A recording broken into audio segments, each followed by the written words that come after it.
Oi, sou Armando, vou falar do livro Capitães da Areia, vou falar dos temas centrais, personagens principais, também dos símbolos que eu achei durante o livro. Primeiro eu quisiera falar de personagens como o Padre José Pedro, que inicia uma comparação entre ideias do capitalismo e do comunismo que o autor quer apresentar como polos opostos, como o comunismo é uma coisa muito negativa do livro, mas é uma coisa contrária aos ideais do autor, porque o autor é uma pessoa comunista. Então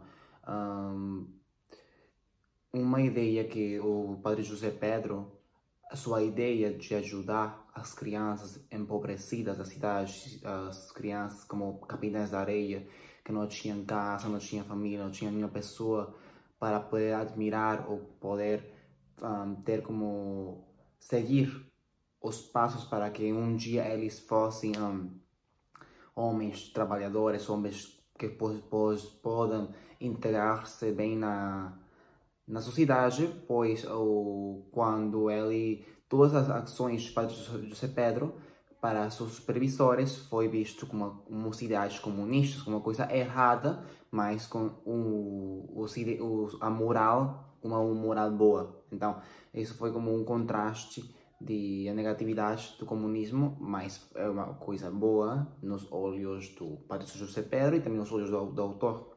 E também para os olhos, para mim, os leitores que acham que isso também é bem. Outro contraste com o capitalismo e o comunismo é Pedro Bala, também uma pessoa que pouco a pouco ele desenvolve um enfoque para ser grevista, para lutar pelos direitos das pessoas empobrecidas e também que merecem ter esses direitos. Tudo bem com os conceitos grevistas e também o símbolo que podemos poder analisar na aula do americano, não? Então, o americano é o contraste do capitalismo, coisa que se conecta com a época histórica do livro, que foi nos 30 entrando nos 40, porque o livro foi editado em 1944. Então esse contraste, esse tempo no livro foi importante porque foi a terminação da Segunda Guerra Mundial e então os Estados Unidos precisava, com o princípio da Guerra Fria, precisava ter alianças com potências fortes, crescentes, que fora Brasil. Então, com o presidente Getúlio Vargas, não me lembro que presidente foi nos Estados Unidos, não lembro se foi não me lembro, mas começaram a ter não uma aliança, mas certa.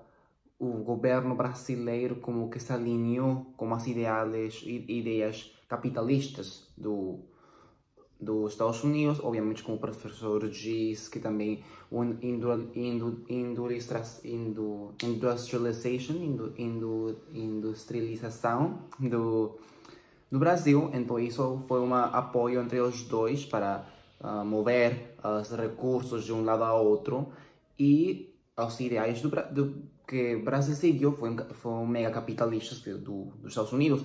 Então Pedro Bala representa a coisa positiva disso, o comunismo, ideias do lutar, não lutar, mas sindicalização de grupos são ideais comunistas. Então, que também um comunismo se pode definir em minhas palavras como a divisão eficaz dos recursos entre a gente do povo. Então, como pode ser eficaz, que não é uma divisão igual cada pessoa, porque há pessoas que não precisam de ter coisa igual, pessoas que precisam mais liberdades, mais recursos. Então, a divisão equitativa é a coisa que lutam, que quer os grevistas. Então, é isso que representa Pedro Bala esta ideia do capitalismo e o comunismo. Também outras coisas históricas que eu li ou me lembro foram proibições do candomblé Isto foi visto quando a imagem de Dona Aninha foi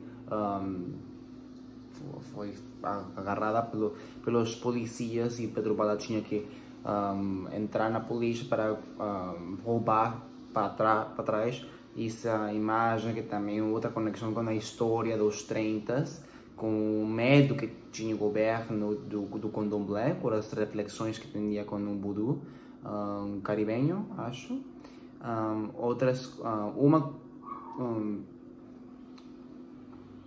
Comentário pessoal do livro é que eu achei que uma reflexão da sociedade, como às vezes a gente de outras classes olha para a gente mais empobrecida de uma maneira desumanizada. Pessoas acham que se a gente passa pela rua e vê gente na rua é uma imagem negativa, e às vezes não analisamos que também são gente humana como nós, que tem sentimentos, tem ilusões, tem sonhos, e isso pouco a pouco torna-nos a analisar com os sonhos de Volta Seca, os sonhos do professor, os sonhos de cada um dos meninos, que também foi uma coisa de de humanizar a cada um dos meninos para refletir que toda na sociedade tem ilusões, e tem o direito de ter ilusões.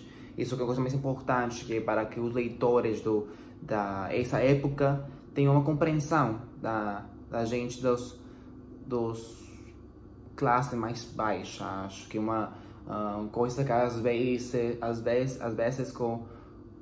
não é tão popular falar da gente pobre. Acho que às vezes as pessoas na literatura querem ter a ilusão das coisas mais da porção mais alta da população, que hoje vemos, nos filmes, nas comédias, tudo é uma reflexão às vezes da gente mais rica, às vezes na Latinoamérica, com as séries ou filmes que eu analiso, que falam desse 1% da população, e nós temos como refletir para a gente mais pobre. Então isso que uma coisa que uma ideia principal que eu analisei. Isso é tudo na minha reflexão.